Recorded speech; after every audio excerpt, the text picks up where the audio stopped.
मेरे प्यारे बच्चों, कल हम लोगों ने एक्सरसाइज 8.1 के 6, 7, 8 नंबर सवाल एनसीईआरटी से किए थे।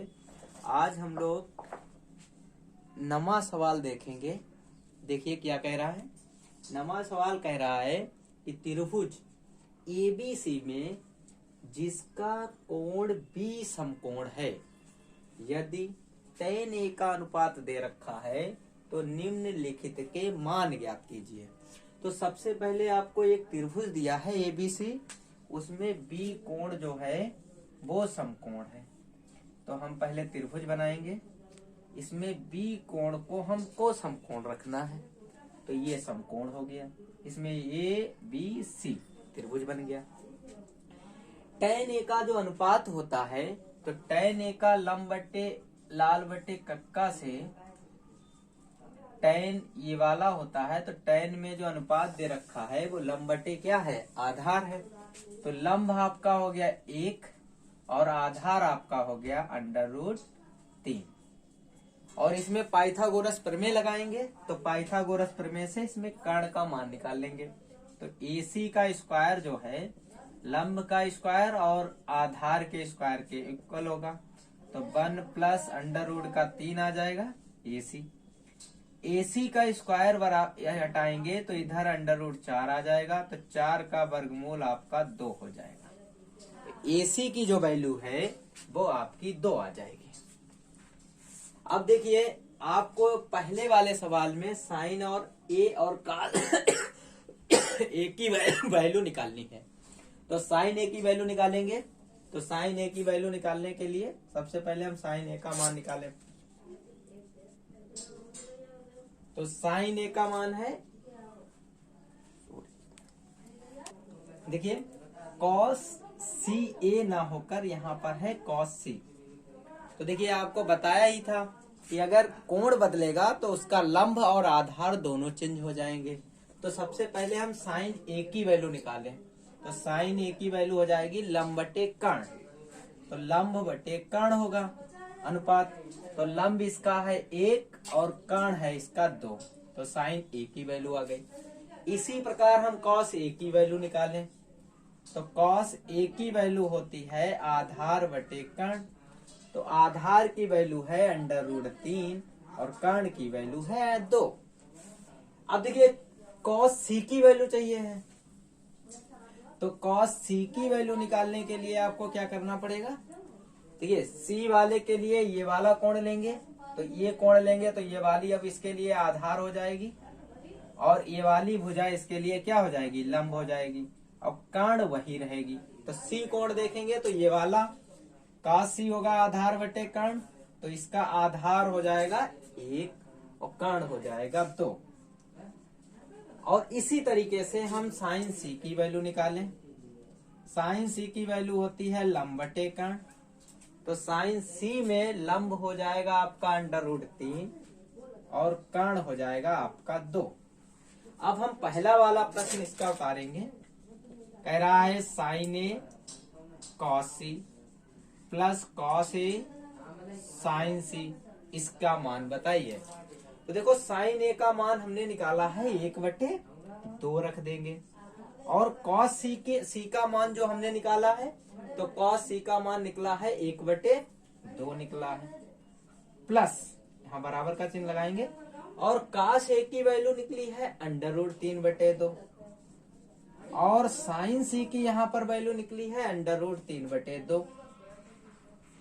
अब देखिए इसे सॉल्व करेंगे, तो अंश की अंश से गुणा होती है और हर की हर से गुणा होती है, तो 1 हो जाएगा, 2 दूनी 4, √3 की गुणा 3 हो जाएगी, 2 दूनी 4।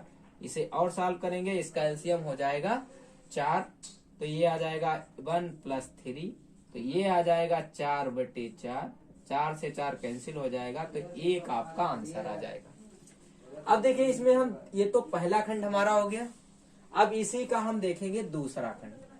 तो दूसरे खंड में क्या है, दूसरे खंड में दे रखा है कि cos C minus sine A और साइन C का मान ज्ञात कीजिए। तो देखो cos A की वैल्यू हमें पता है √3/2 है, तो √3/2 रख दी। और cos c की भी वैल्यू हमको पता है, वो 1/2 रख दी। माइनस का चिन्ह है तो माइनस का चिन्ह लगाइए। साइन ए की वैल्यू हमको पता है 1/2, हम पहले निकाल चुके हैं। और साइन सी की वैल्यू हमने कितनी निकाली है, √3/2 रख दी। अब देखिए वो ए आ जाएगा √3/2 दूनी 4 माइनस √3/2 दूनी 4, दोनों प्लस ये प्लस का ये माइनस का कैंसिल हो जाएगा, तो आंसर क्या आएगा, 0। इस तरीके से आपका पहला प्रश्न हल हो गया है। अगले सवाल में देखिए 10 नंबर सवाल आपसे क्या कह रहा है, एक त्रिभुज PQR जिसका कोण Q समकोण है। तो एक त्रिभुज बनाइए समकोण, एक त्रिभुज हो गया PQR, इसमें Q कोण समकोण है। तो इसका नाम Q, इसका नाम P, इसका नाम R लिख लीजिए। फिर क्या दिया है कि PR और QR की वैल्यू 25 है, गिवन है। PR प्लस QR का मान जो है वो 25 है। और आपसे कह रहा है PQ की वैल्यू 5 सेंटीमीटर है। तो देखिए अगर हम QR का मान PR का मान निकालें तो PR का मान मिलेगा 25 माइनस QR। माना अब देखिए PR की वैल्यू हो गई 25 माइनस QR और QR की वैल्यू तो है, तो QR की हम मान लेते हैं x। माना QR का मान जो है वो x सेंटीमीटर है, तो PR का मान क्या हो जाएगा, 25 माइनस x सेंटीमीटर हो जाएगा। तो ये समकोण त्रिभुज है, मतलब इसका मान हो गया 25 माइनस x और इसका हो गया x सेंटीमीटर। तो सबसे पहले तो पहली बात तो हमको पहले x का मान पता होना चाहिए, जिससे हमें QR की वैल्यू पता चल जाएगी। और QR का पता होता है तो वैसे ही तुरंत ही हमें PR का भी मान पता चल जाएगा। तो इसलिए देखिए इसमें कौन सी थ्योरम लगेगी त्रिभुज में, त्रिभुज PQR में पाइथागोरस प्रमेय से। तो पाइथागोरस प्रमेय जो होती है वो कर्ण का स्क्वायर, तो ये आ जाएगा 25 माइनस x का होल स्क्वायर बराबर लंब का स्क्वायर x का स्क्वायर प्लस 5 का स्क्वायर। तो देखिए इसका स्क्वायर करेंगे तो ये माइनस b का होल स्क्वायर होगा, तो 25 का स्क्वायर प्लस x का स्क्वायर माइनस 25 दूना 50x हो जाएगा बराबर x स्क्वायर प्लस 25 हो जाएगा। तो x स्क्वायर से x स्क्वायर कैंसिल हो जाएगा। 25 का वर्ग होता है 625 माइनस के 50x हो जाएंगे, ये बचेगा 25। प्लस का 625 है तो इधर आ जा, उधर पहुंचेगा तो माइनस का पहुंचेगा, तो माइनस के 625, तो माइनस के 50x बराबर आ जाएगा पूरा माइनस का 600, माइनस से माइनस कैंसिल, तो x बराबर आ जाएगा 600/50, 0 से 0 कैंसिल हो जाएगा, 12 पंचे 60 आ जाएगा। तो x का जो मान है वो 12 सेंटीमीटर आ गया। तो x का मान जो था वो QR का मान था, मतलब ये वैल्यू जो है वो 12 सेंटीमीटर आ गई। और 25 में से जब 12 घटाएंगे तो यहाँ पर 13 सेंटीमीटर PR की वैल्यू आ जाएगी। अब हमसे कह रहा था मान निकालो किसका, साइन P का। तो साइन P बराबर होता है लंब बटे कर्ण, तो लंब का मान हो गया आपका 12 और कर्ण का मान हो गया 13, तो ये आंसर हो गया। एक साइन P का आ गया। cos P की वैल्यू निकालें तो cos P बराबर होता है आधार बटे कर्ण अनुपात में, तो आधार आपका है 5/13, ये भी आंसर हो गया। और तीसरा मान पूछा है आपका tan P का, तो tan P का अनुपात होता है लंब बटे आधार, तो लंब की वैल्यू कितनी है 12 और आधार की वैल्यू है 5। तो ये आपके तीनों आंसर आ गए साइन P, cos P और tan P के। देखिए लाल बटे कक्का से याद रखेंगे, एक बार फिर बता रहे हैं। तो ये साइन है, ये cos है, ये tan है, ये 3 मान होते हैं।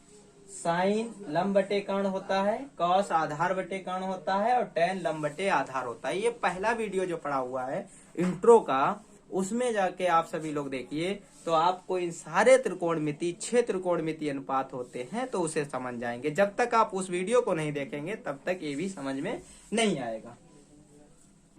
8.1 एक्सरसाइज का ये लास्ट 11वां नंबर सवाल है और इसमें आपको सत्य और असत्य कथन बताने हैं।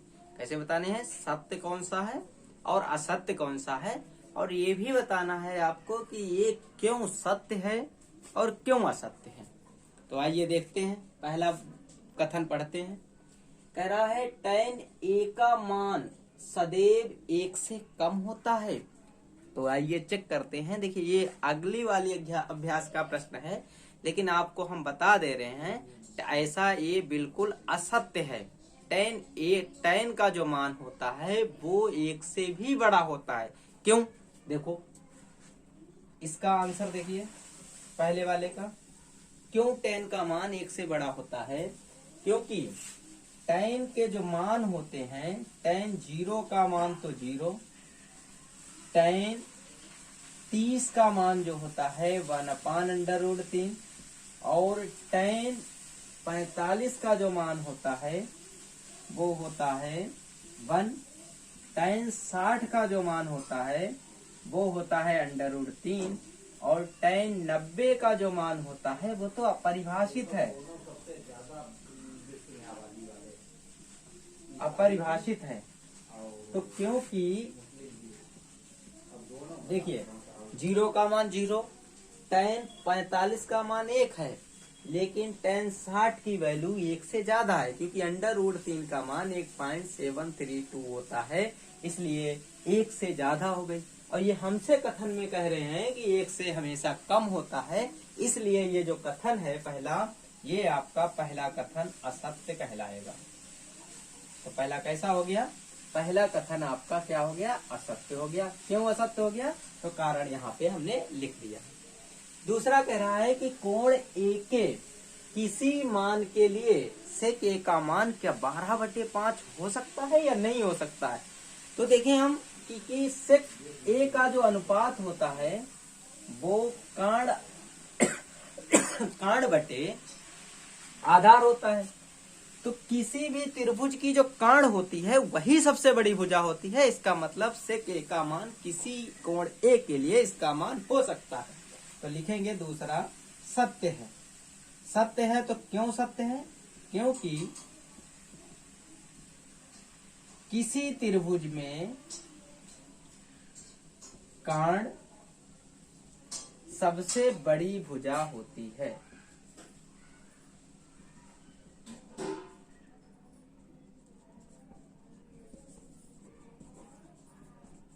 तो ये आपका क्या हो गया? सत्य हो गया।